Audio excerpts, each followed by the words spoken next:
Hey guys, and welcome to episode 3 of The Anntisocial Network. I'm here with Steffi. a lovely, beautiful guest. I'm so happy to have you here. And yeah, we're just going to have the chats, talk about anything and everything as you know, as we do. And yeah, so do you want to tell them a bit about yourself? I'm very bad at this. Okay, so I'm an artist. I am 20. I was about to say 21. I'm 20. I'd like to say I'm like an upcoming artist, but I know my boys will kill me if I say that.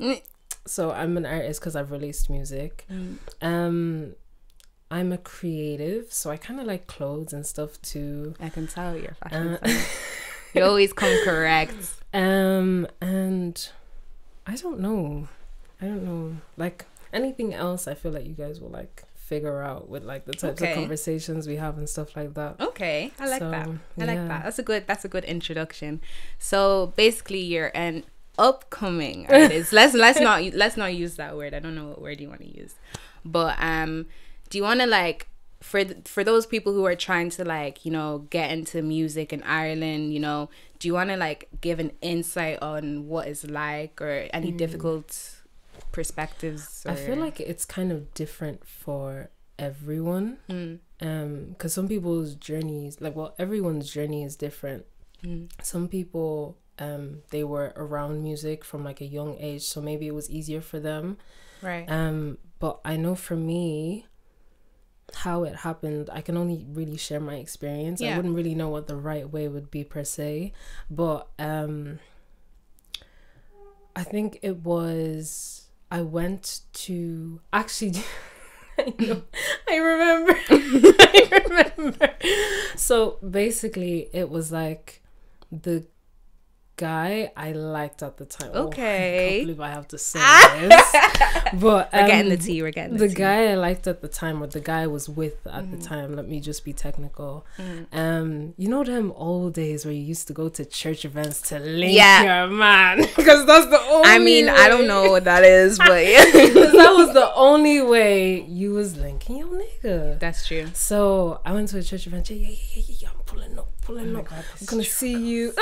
The struggle. And it was so funny because that was the first day I had met like my now quote unquote best friend / producer, which is Praise. Wow. So shout out to you, Praise.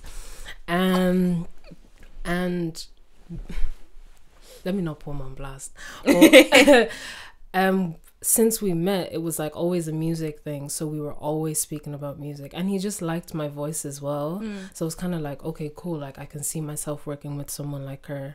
And then I think whenever he had church events for his church, he would like invite me. So then I started to meet like the rest of the gang, so like Tony, Wisdom,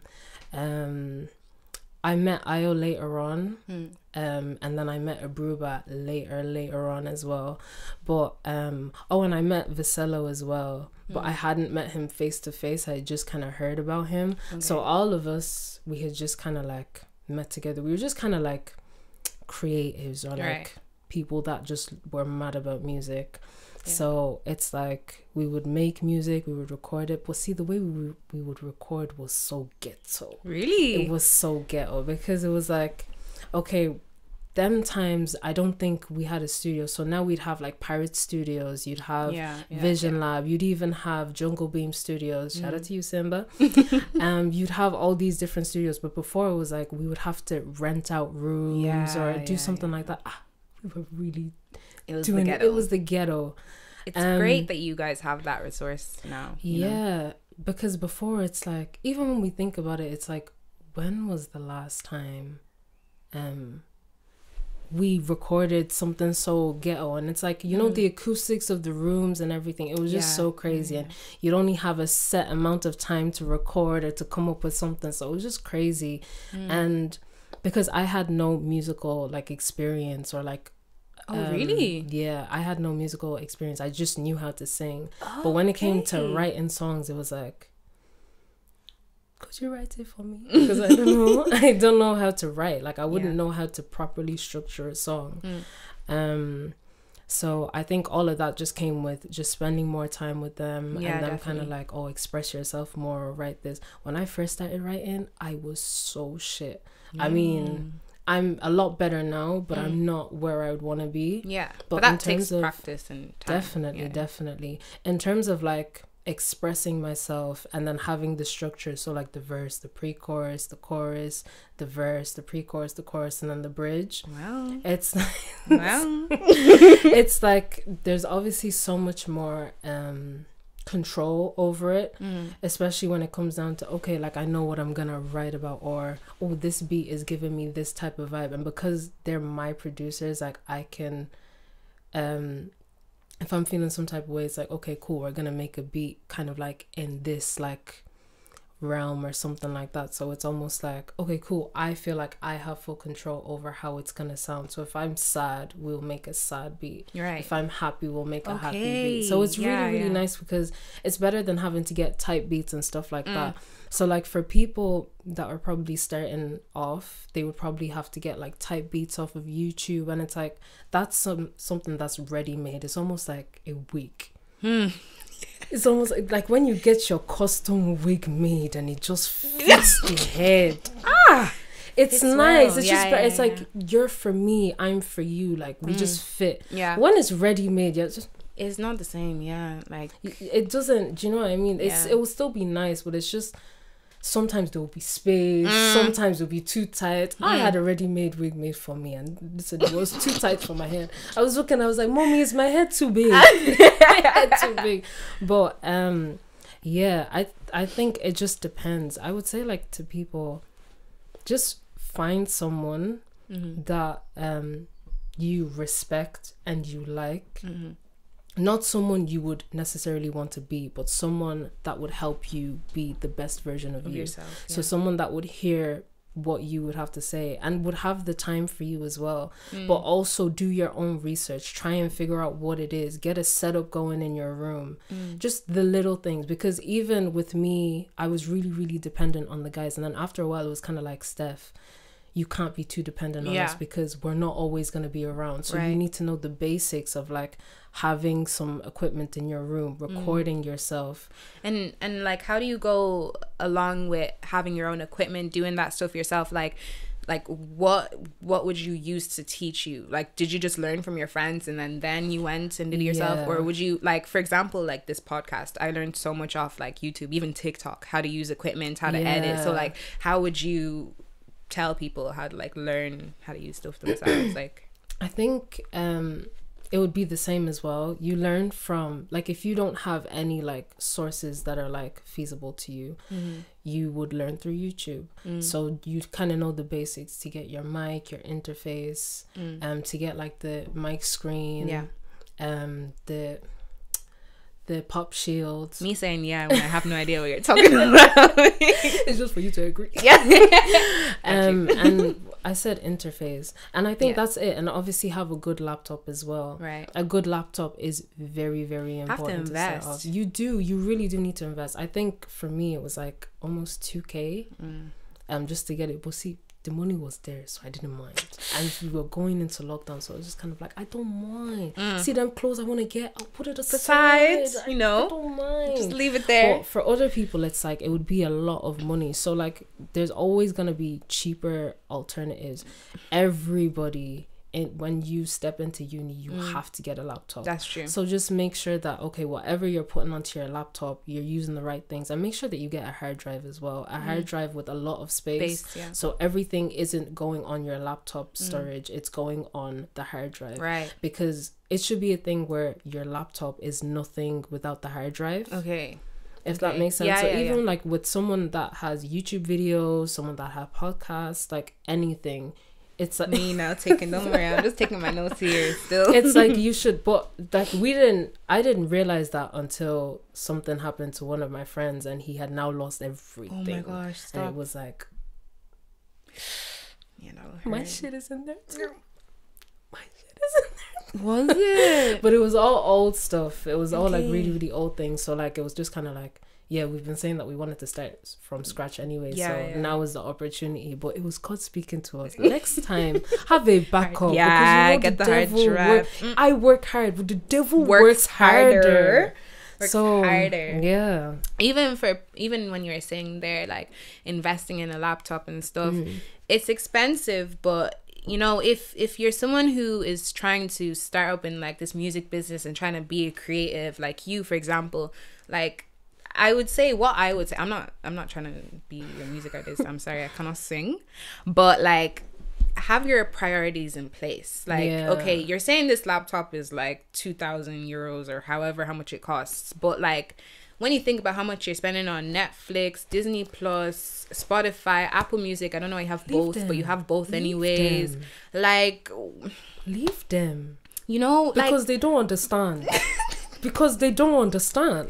Are we not saying it to you now? Like, because you don't understand. Like, I'm so sorry, but you people, I'm not involved, but you people that have PLT orders, we're just saying it, so the shoe is it's not supposed to fit, but if it fits, you can wear it, so you can wear it, take it out, be taking your pictures, you know, wear the shoe. I mean, like 3 PLT orders a week. I mean, take that PLT money and invest it in a decent laptop, a decent MacBook, whatever you want, whatever you know is good for what you're using. And, you know, from there, you're investing in something. You're going to be rewarded for it, like, that's in the future. The thing, especially if you really believe in yourself. Yeah.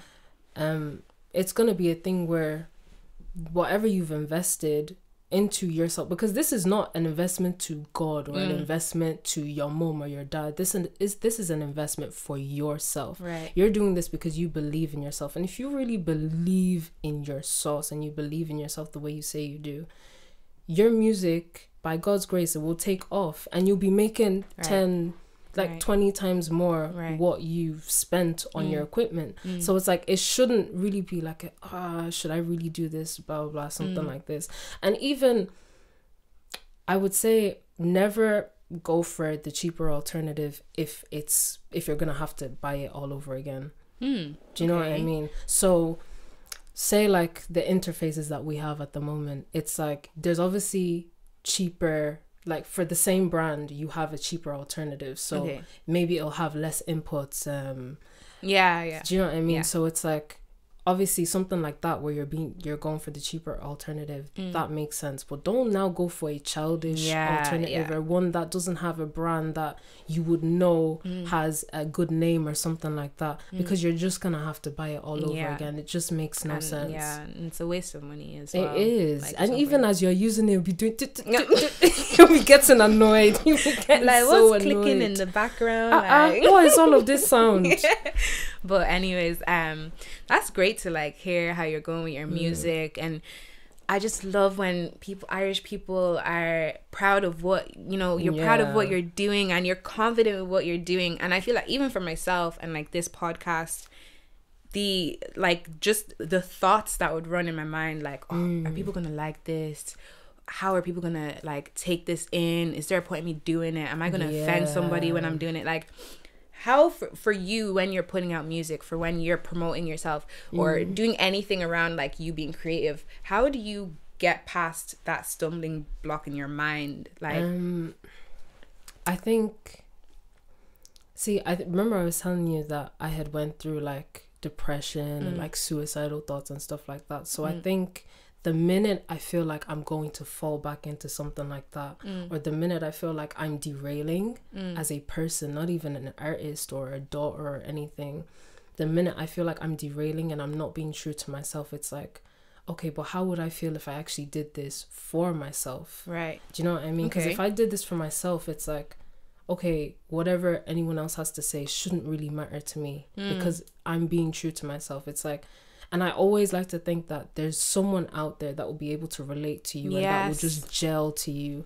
Especially because if I don't do it and I stay in my fear, I'm going to end up back where I was when I was 15, where I was really, really depressed and I wasn't taking risks and I hated myself as a person because I felt like I couldn't be true to myself because everyone else's opinions were like weighing what I thought of myself, especially because at that age, you're only starting to take those steps to figuring out the type of human that you want to be, the type of person that you want to be. Definitely. So it's so important to do things for yourself. I mean, now that the Instagram algorithms are now messing themselves up, it's like, if you're actually putting something up now, you're actually deep in, no, this is a nice picture, I like it for me. I'm doing this for me. See, that's what I want to do, because for me, even like with this small Instagram I was doing, it didn't really go anywhere. But like at one point, I feel like sometimes this new algorithm thing is almost a blessing in disguise, because when I was posting back then, like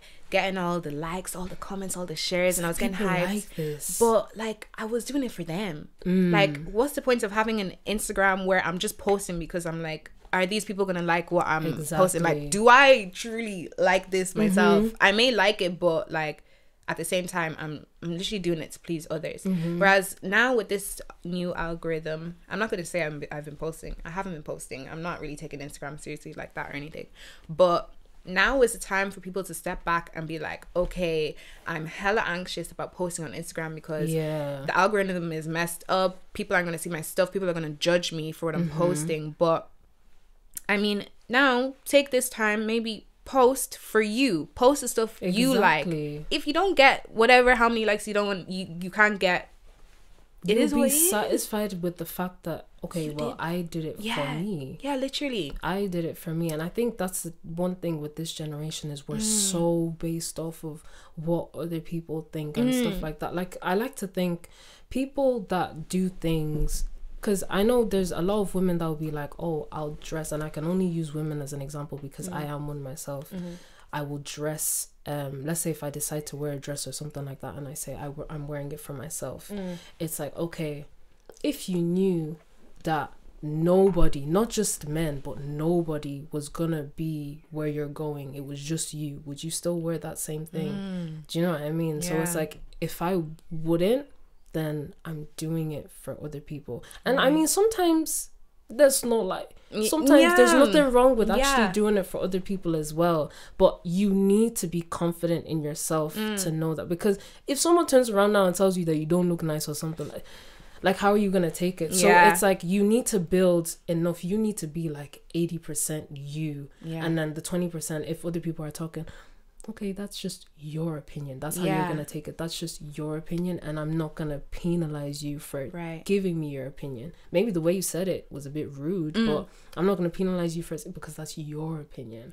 I like what I want. Do you know what I mean? So it's really, really different. But I think people don't really take time to sit down and think like, oh shit, like, you know, like, am I doing it for myself? Am I doing it for other people? So it's really interesting. Yeah, I feel like at the same time, with that, being confident in yourself and doing things for you and not really letting comments of other people get to you, I feel like that's such a long road. It doesn't, you don't just get to that mindset, like, it's true, like that. Even me myself, like, okay, yeah, I do dress for myself, but there are times if someone, like, for example, you know who you are. I got shoes, I'm not gonna add your name, but you know who you are. I got shoes, I loved the shoes, and this person came and slandered my choice, like, these aren't it, like, but it's a thing where this is not just a random person, it's someone who I value their opinion, right? So for them to come to me now and say those shoes aren't it, I'm just there like, now why did I come and buy this? Exactly. But then when I took a step back, I talked to my brother about it, and I was just like, oh, this person doesn't like what I got, like, oh, now I'm embarrassed, maybe I should come and return the shoes, like, it was even expensive, so was it worth it if she doesn't like it? And he was like, but did you buy it for her? Or did you buy it for you? Yeah, like, what does her opinion, if you go wear the shoe now, is she gonna beat you? Like, she's not gonna beat me. So why am I'm not saying that someone's opinion doesn't matter, it's not valid, everyone's opinion matters, but is what they're saying benefiting me? Exactly. You know, and I know this is just like shoes, but it comes with everything. It comes with your music, it comes with this podcast, it comes with uni work, for example, it comes with everything. Like, of course, take people's opinions into account, but don't let it derail you from your path and where you're going and like what you could do. I know this is literally coming from shoes. How can shoes derail me from the path of where I'm going? But you know, even to touch on that, there's people that I've met that are so ignorant. They're so like, they literally block out other people's opinions, and I think that is also really, really bad. As much as you depend, there's people that depend soulfully on people's opinions. There's also people that, nah, I don't care. I don't care. And I feel like those people, I remember when I was younger, I wish I could be like that. I wish I could be like that. Yeah. Until it came to me speaking to someone that was like that, was when I realized, oh, no, you ain't it. You ain't it, honey. Because you're blocking your blessings. Right. Because people, like, when you think of the world, we need opinions to live. Right. We need opinions for the world to go around. Yeah. Was it not Elon Musk that gave his opinion, and then there was a huge dip in the Bitcoin? I mean, I'm sorry, I don't do this Bitcoin, but I don't do it either. But it's like one person's opinion, but it was a very important person's opinion. Like, so it's like this world, like even Twitter is an amazing example. Yeah.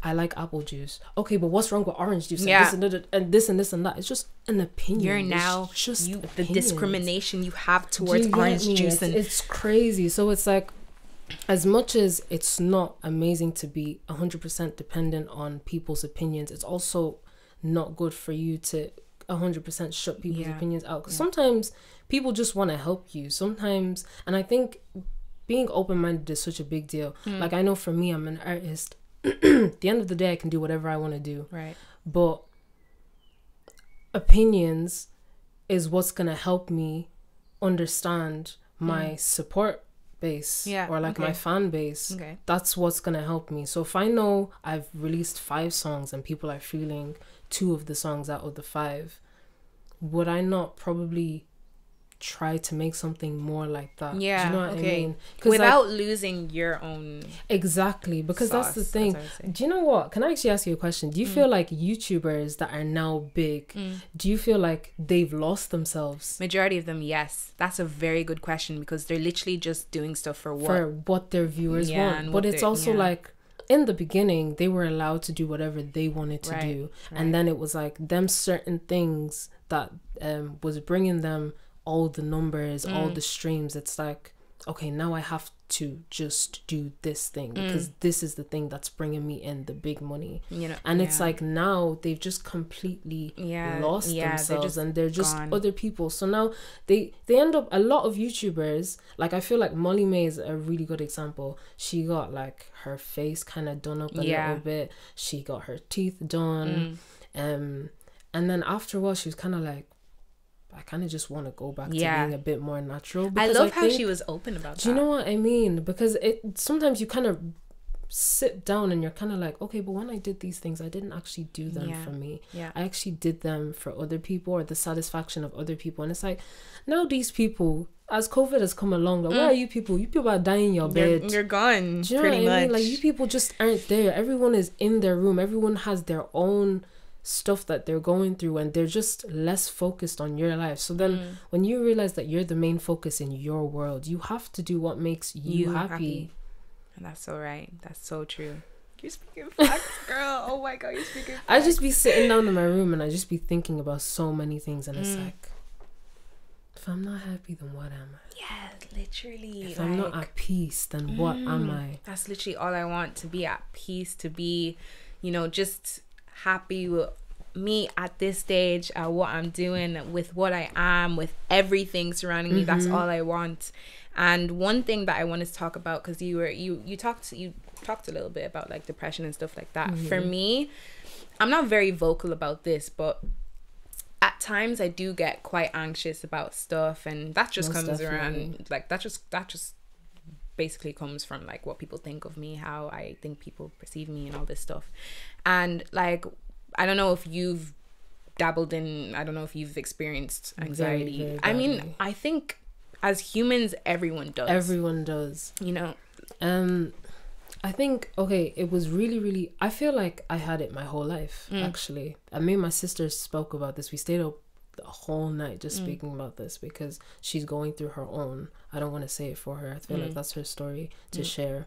But we went through similar things, but the only thing is now she's being more vocal about it when it comes to my parents and the rest of the family. Whereas for me, I was kind of like, I live with African parents. Yeah. And if I say this to them, would they not say it's sickness? Yeah. Would they not say it's the devil that's Literally. trying to throw me off or whatever? So I was like, let me deal with it, because it's either going to be them just giving out because they don't understand, which is understandable, but that's just going to make me really emotional, or they're going to suffocate me with every 2 seconds they're checking up on me. And it's like, I'm a person that really values my own space. Don't be checking on just leave me alone. Leave me alone. I can literally stay in this room, and unless I need to come out to get something, I'm sorry, but sometimes they think I'm dead in my room. I won't even lie. Sometimes it'll just be so quiet. Yeah, but you need that. Sometimes you do need that time for yourself. You do need that peace just to be in tune with yourself, because a lot of the times with anxiety, people see it as a foreign thing, but I feel like we need to get rid of this stigma that like it's not normal. I'm like, it sounds bad, but anxiety is normal. Everyone goes through it at different levels, of course, like at different severities.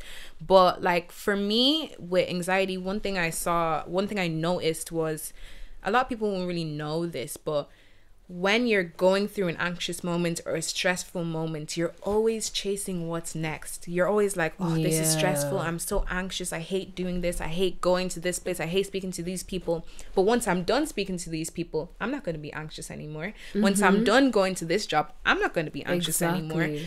And when people start thinking like that, when people have that mental like way of thinking, awareness, I feel like you lose track of what you're doing, because you're constantly thinking of the future. You're not in the present moment. And that's how it becomes a cycle, because you get past the job, you go to a new job, or you get past that friendship, you go to a new friendship, and you're just like, wait, I'm feeling as anxious as I was in that past time. I feel horrible the same way I felt in that last time. Why do I still feel that way after I've ran away from that situation? Do you get what I mean? So I feel like for a lot of people, of course, anxiety is not a good thing. It's not something that you want to accept that is there with you. But once you learn how to deal with it, once you learn how to cope and read yourself, read your mind, read your body, focus on you, stay in the present moments. If you have to stay in your room, like we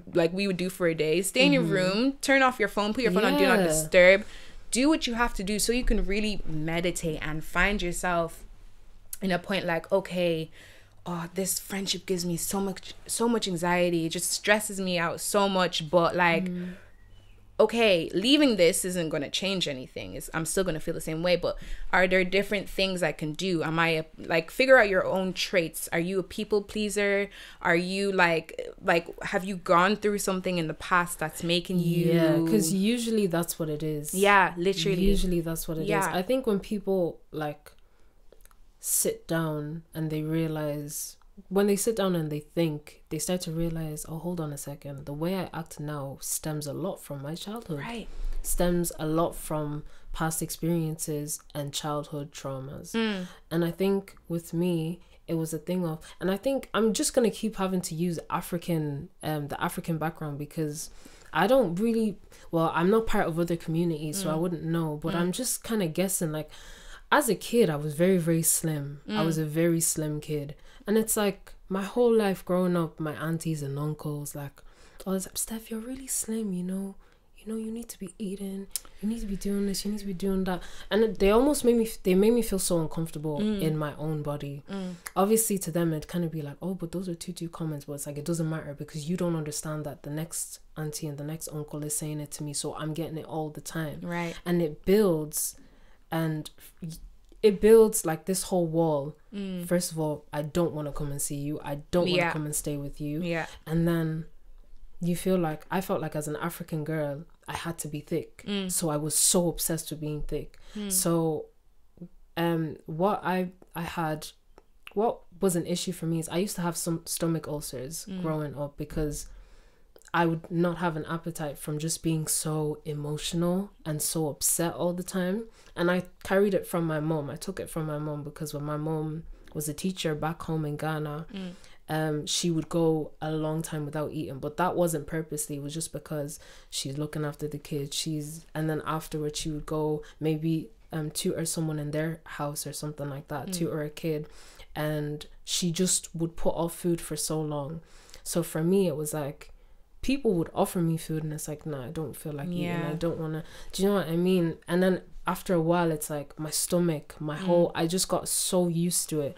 So I wouldn't eat, and I was like in and out of like the doctors. Thank God I didn't have to go hospital, but it was so bad. And I feel like that's probably what gives me small lower abdominal pains, apart from the fact that I get my period and stuff.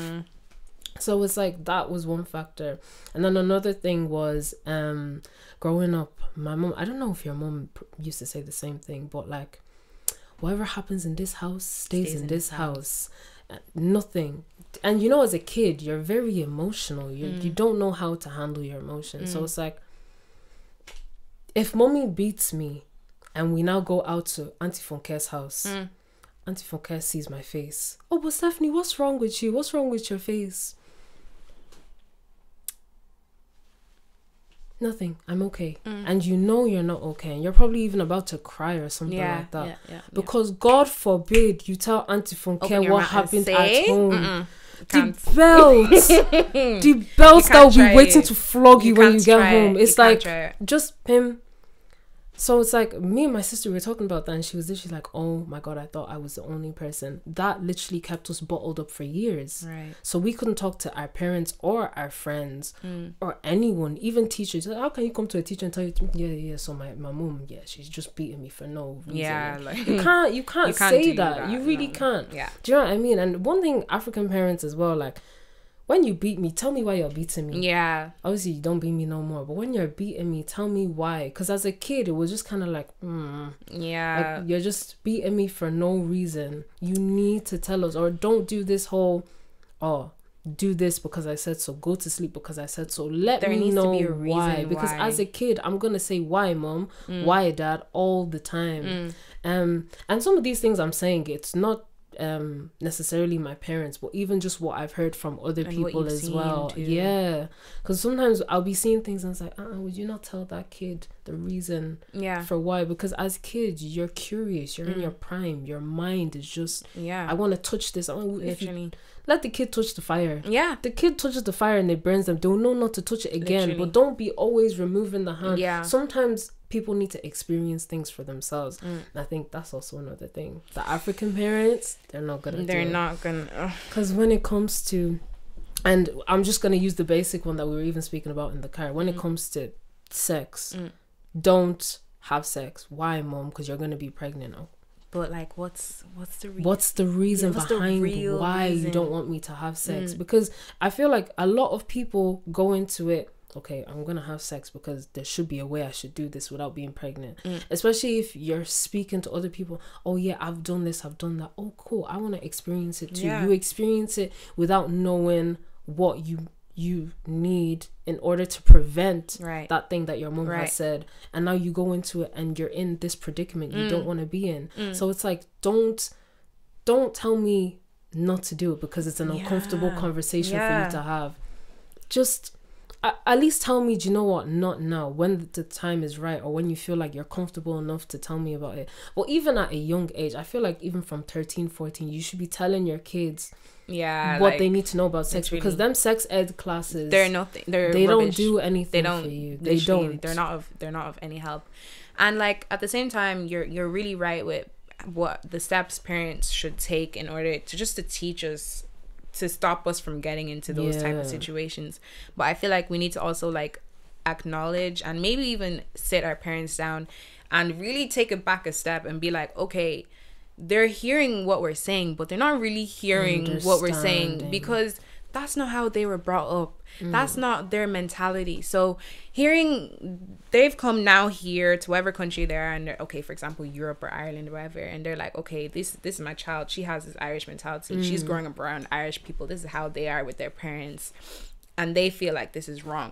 But now that we are seeing it from a different perspective and a different light, talk to them in that way. Be like, okay, you didn't grow up going to your mom wanting to talk about whatever stuff like that, like, but we're coming to you now. Or maybe for me, let me be honest, I'm not as open like that with my parents, but like if they want to come to me now and talk to me about that, that's all good. Problem. Like no problem at all. But I mean, talk to them and be like, your mom didn't tell you all this stuff, but mom, this is your opportunity to tell me. Exactly. Like sometimes we look at traditions and we're like, okay, yeah, let's follow that. We look at how our parents did stuff and let's follow that. But I feel like with anything and everything, like with history, looking at how things were done, would you not now analyze it and be like, okay, was this a good road? Is this, you know, how am I feeling? How is the person who was in that historical moment, how did they feel at that point? Do I want to feel like that? Do I want to pass that feeling on to somebody else?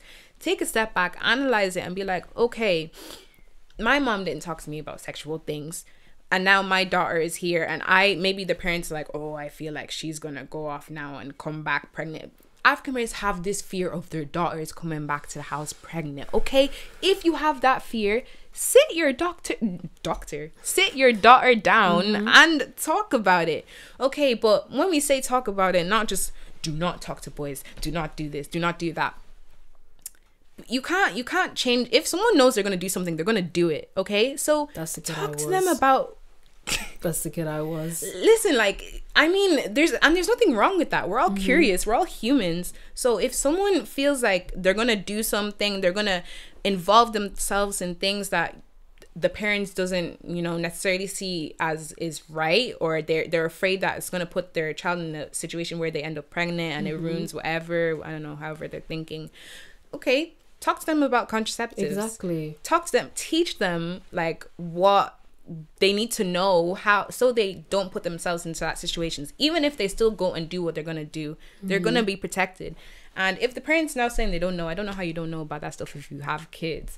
But if you don't know, you and your child, you and your son, you and your daughter, you guys can sit down together, put on YouTube, put on something and watch an educational program about whatever. Like, it's just small steps that I feel like parents can take, because for them to just say no and like be like, no, you're not allowed to do this, you're not allowed to do that, like, now that I'm even thinking about it, now like that you're speaking, I'm even starting to realize that maybe it's also coming from a place of having very little knowledge about it.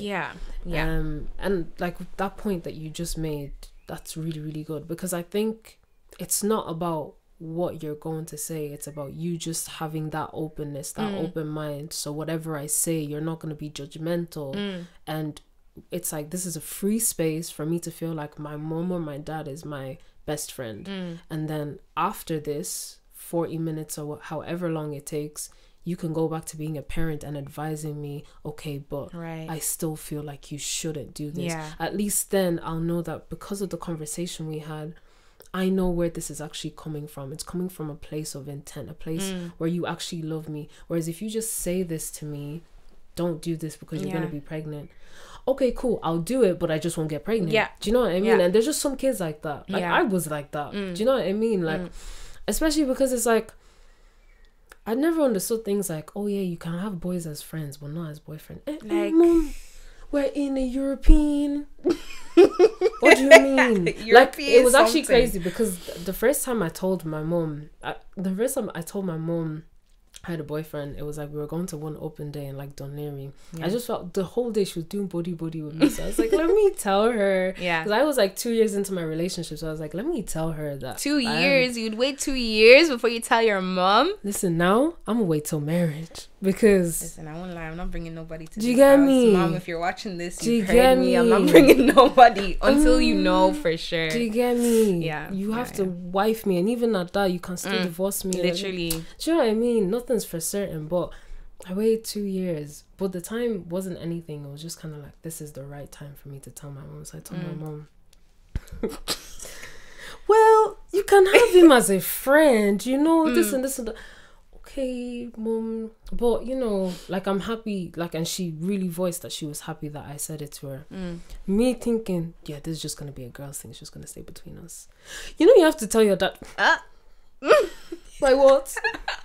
My what? Remind me who my Dad. dad is again. I had to tell my dad. And funny enough, when I told my dad was more chill about it than my mom. Really? My mom, yeah, you can have a boy as a friend. It doesn't need to be a boyfriend. And my dad was like, no, you're at an age where you want to experience some things. Just don't do things that I wouldn't do. Yeah. But he was a lot more open to it. And I think that's when I kind of realized, yeah, my dad is my G. My mom is just my mom. She's your mom. My mom is my mom. See? But obviously now there's a lot more. I think, because I'm the stubborn child. So I'm the oldest. But I have an older sister as well, but on my dad's side. But I'm the oldest for both my parents. So it's like, for me, if you say no, I'm just always going to ask why. And I'm always going to... But I'm very responsible. I'm very sensible. And my parents know that. So it's like, growing up around the ages like 16, 17, 18, asking to do something and them saying no, it's like, okay, but I need to know why. Because you can say no, but I just need to know why. And then I won't hassle you again. Right. And they would give me valid reasons as to why they wouldn't want me to do the thing. And I'd be like, okay, cool. I won't do it then. I won't fight you over it. So it was nice growing up in that type of household, but I only got that after a certain age of me just deciding, let me be forceful. And that came with me realizing that music is something I want to do. I don't want to be kept in a classroom doing God knows what, because I'm making music in class. I'm not listening to what the lecturer is saying. I'm not listening to what the teacher is saying. And that was also another form of my depression as well. I go into school, I don't want to be here. I just want to leave. Do you know what I mean? I'm in at 9. I'm trying to get out by 4. Like I'm just out the door. I don't want to be here. What's a leaving cert? What's a junior cert? I don't want to do this. And especially for me, it was like, I don't have to be smart. You know, like I don't have to be smart because I have this talent. If I just focus on my talent, I don't need to focus on school. Guys, don't do this. I don't need to focus on school. But obviously now that I'm a lot older, I've realized, first of all, I'm black. My skin color is very, very different. And being out in the working world so early, you realize that you're working for a white man. There's still that discrimination.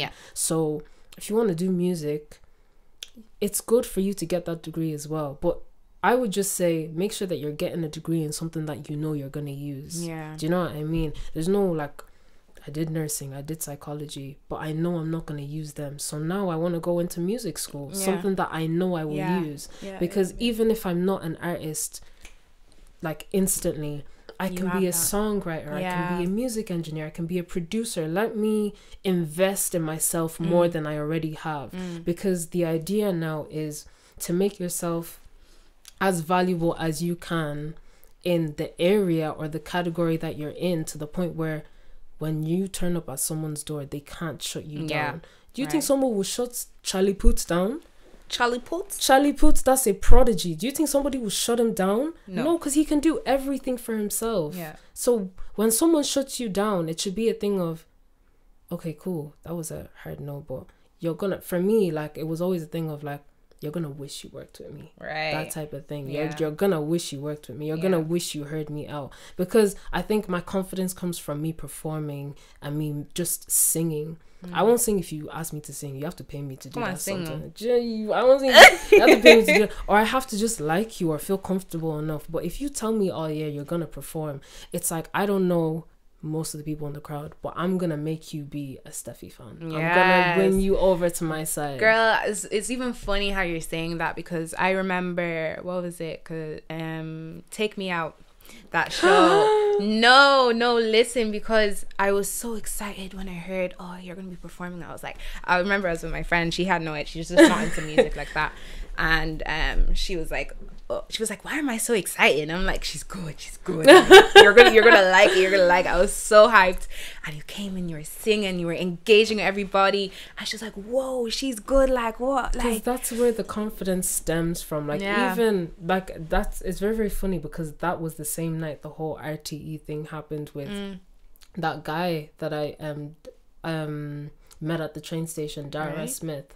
That's the same day things happened, because I heard him playing the piano. I forgot about at the train station, and he was playing a song that I knew, and I was like, oh, it kind of be cool if I just went over and started singing with him. That's just me being me, because my confidence is there when it comes to music. If that was school and mathematical problem, that mathematical problem can see me and see this ass walk away, because I ain't doing that. But I was like, yeah, I know this and I know the harmonies, and I went in and I just started singing, and for him it was like, whoa. And I even commend him for being able to continue to play, because if someone did that, I'd be like, excuse you, I'm doing something. Excuse you. Or I would have just been blown away by the person's voice or something. But he just kept going. And it's like, people were recording, but see, when you do something for yourself, you don't think, oh, I could end up on RTE. I could end up here. This video could go viral. So it was my ex that actually took the video of us, because we were both doing the whole Take Me Out thing. And then he was calling me like, yo, Steph, like, this video is blowing up. It's blowing up. And I was like, it's just Twitter. Everything blows up on Twitter. And I was in such a bad place, because I remember with my mom, it was like, you can't just focus on this music thing. But then I wasn't hearing it like that. I was hearing it as, you're not supporting me when it comes to music. Yeah. So it was like, I was in a really, really bad place with her. And then it's like, oh yeah, RTE is looking for you, this and this. And it's like, I went downstairs. Dad. So RTE is looking for me. This and this. And my mom's, hey, my daughter, she's gonna be a star. And my mom, she just couldn't. She couldn't. And I think then was when she kind of realized, oh, music can actually be a thing taken seriously. Yeah. I feel sorry to cut you off there, but I feel like when parents are like, okay, for example, you're just doing music and like you're probably not in college at the same time or whatever. When parents look at that situation, I feel like it's actually coming from a place of love. They're supporting you. You may not notice it. Like now you can probably realize that now, but they're actually supporting you. It's just that they don't want you to be in a position where it's like, okay, you put all your focus into this one thing and it might not bring you money. Yeah. That's the thing. Then you're in such a vulnerable state, and you yourself, you're just now like, oh my gosh, I've made a mistake. I've wasted this. I've wasted that. I've wasted this. But that's literally just what your parents want you to avoid. And I feel like this is coming back to what you're saying about giving a reason why you're saying no into doing stuff. Exactly. Why can't they just explain like, okay, I understand you're doing this music thing, but I want you to do something on the side. I want you to get this degree, so that in case things don't plan or fall out in the way that you want it to fall out, you have something to fall back on.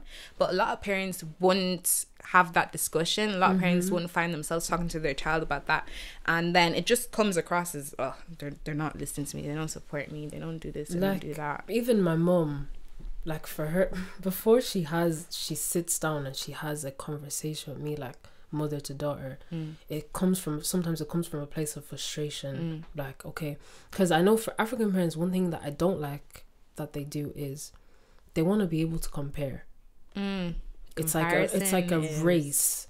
Whose kid can finish college first? Whose kid can get the highest grade? And for me, it was always like, I don't care what this person is doing. I can't do it, because what I can do they can't do. So why would you expect me to be able to do something that they can't do? It's like, Mom, I don't like that, because if music takes off now, they're not gonna say to their kids, look at your age mate. They're not gonna say that. You literally, do you know what I mean? You literally be minding your own business. Your mom comes to you, do you not see your cousin Tolu? Do you not see what I see them, and I'm comfortable in my own lane. Yeah, you see them, but you don't see what they're doing behind the scenes.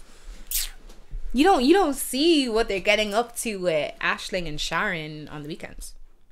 You're seeing them. It's just a cover up. It's just a front. When I'm with them, I'm the good one, Mom. Listen to me. I'm the good one. Like, I remember I used to say to my parents, I'm not that kid that used to sneak out. I never had a reason to, and it's like, because you guys were never strict on me, so please don't start being strict on me now. Yeah. It doesn't make sense. Because other kids, I go to this motive and I did this and I snuck out the house, and I just tell my parents I'm gonna leave the house. Yeah. Like, literally.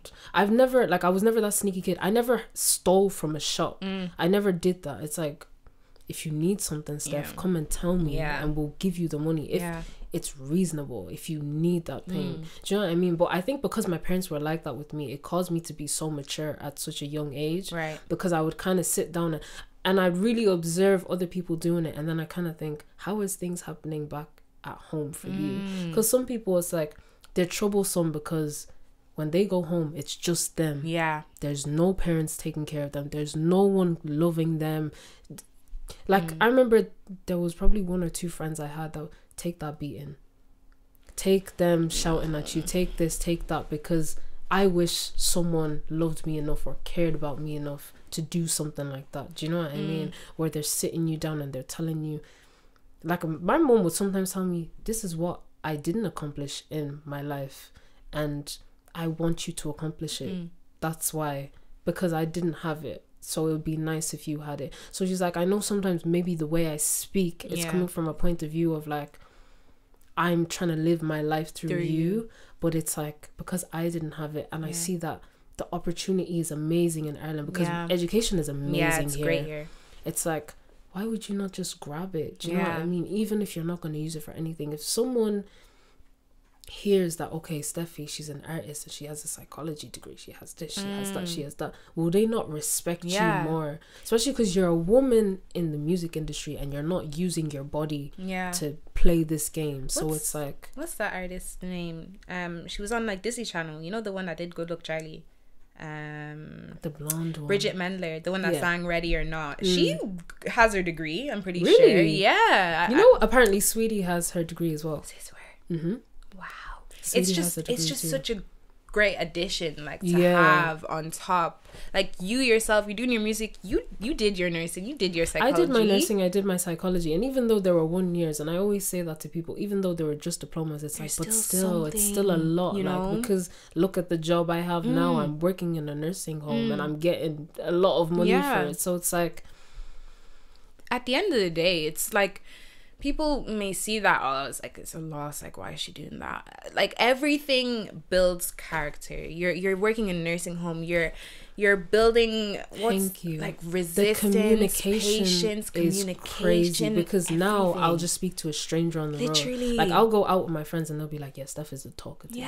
I just like to talk to people, and my place of me wanting to speak to someone isn't to know your business. It's I want to understand the reason, or like where your mindset is, or your opinions, because even at work there's those people that just challenge me. Steph, I want to ask you a question, and just come in and just straight. And especially because I don't take offense to a lot of things, so like, especially matters to do with like black and white and white supremacy and all of these type of things, it's like people can come to me and speak to me about it, because I'm not going to be like, hold on a second, that's really, really rude and this and this and that. It's like, I want to understand why you think that, or why you're asking me this, and then I'll give my own take on it. And if I don't have any knowledge on it, it will make me go home and want to do research, and so the next time I meet up with that person, or I see that person, I have answers for them. Exactly. And those answers, they're not right. It's just my opinion. But that's the beauty of it, being in open discussions with people and just knowing that this is just my opinion.